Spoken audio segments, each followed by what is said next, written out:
In lesson 40 we have a little bit of geometry, a little bit of working with numbers, and part A is on properties of circles and angles, and then part B is on radical expressions and addition of like terms. So let's go ahead and look at part A on properties of circles and angles. And in lesson 12, that's what this is based off of. You did some things with circles and central angles, and you learned that a circle's central angle, that equals the measure of the intercepted arc. So just drawing a very rough circle here, a center to it, and let's just make an angle like that.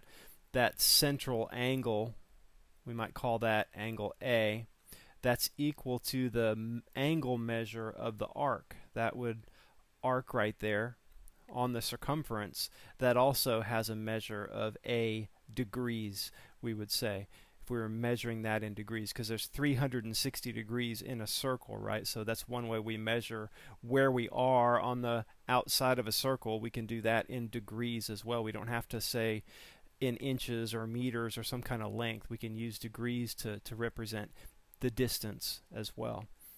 So the new rule here is that an angle inscribed in a circle, that equals half the measure of the intercepted arc.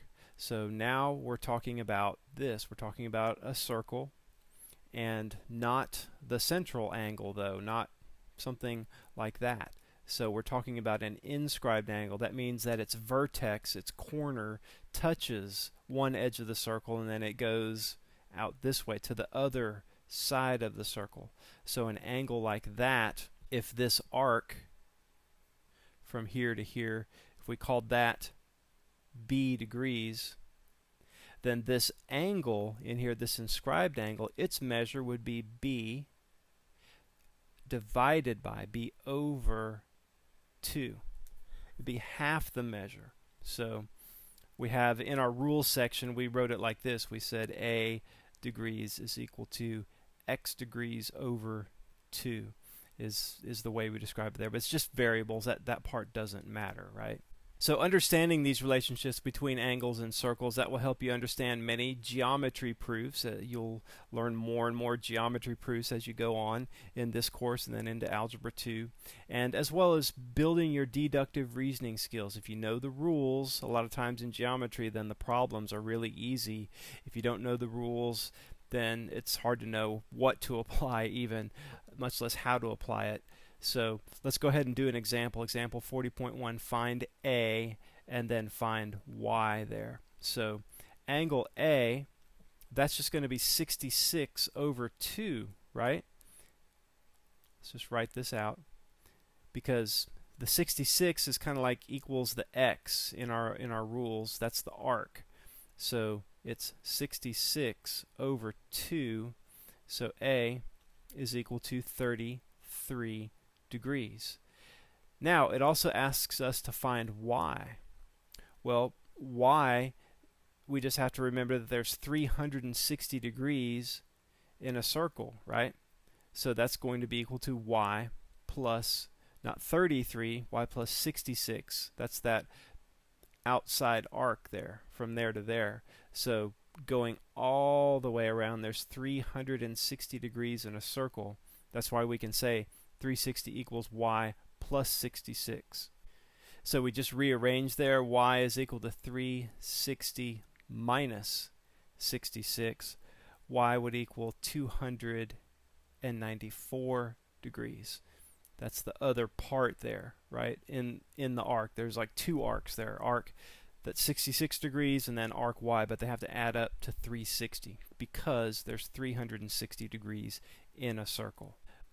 Let's do another one, example 40.2, solve for x. And it says x plus 10 is this inscribed angle right there, but we're not given any kind of measure right here. So if we did know that, if we knew the arc here, then we'd know, well, x plus 10 is half of whatever that measure is, and we could figure it out. But we just have to be observant, though. Look at the 32 degree angle. That's another inscribed angle. It intercepts the same arc, right? So it's 32 degrees. The arc would be 64. So that's what the arc is for x plus 10. It's also 64.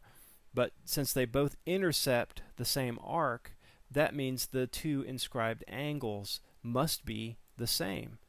X plus 10 must be 32 degrees because they intercept the same arc. They intercept equal arcs. So we just say x plus 10 equals 32, subtract 10 from both sides, x is equal to 22 degrees. So, sometimes there's geometry problems like that where you maybe don't see everything right away. You got to think about it a little bit more. Think about what your rules are. We just had to keep thinking of that inscribed angle rule here and then realizing, oh, both of those angles that they show there, they intercept the same arc. So they have to be equal. So we can just set them equal, solve for x. We're done. It's a really easy problem, right? If you know the rule. Okay, well, let's switch gears and go back to working with numbers instead of geometry-related problems. And this one is radical expressions, so square root sign, basically, and adding like terms. So this is going to build on your knowledge of simplifying radical expressions from Lesson 34, adding like terms, Lesson 8, elsewhere as well, to simplify more complicated operations. Recall from Lesson 31 that we used the phrase radical sign to describe the square root symbol too. So that's why we call these radical expressions. Not because they're crazy or something. They may drive you crazy a little bit sometimes, but it's just square roots is all it is. It's just part of that language of mathematics.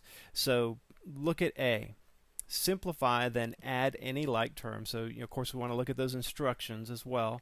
So in A, let's simplify first. So we have 4 times the square root of 2. There's not much we can do with that. Not anything to simplify there.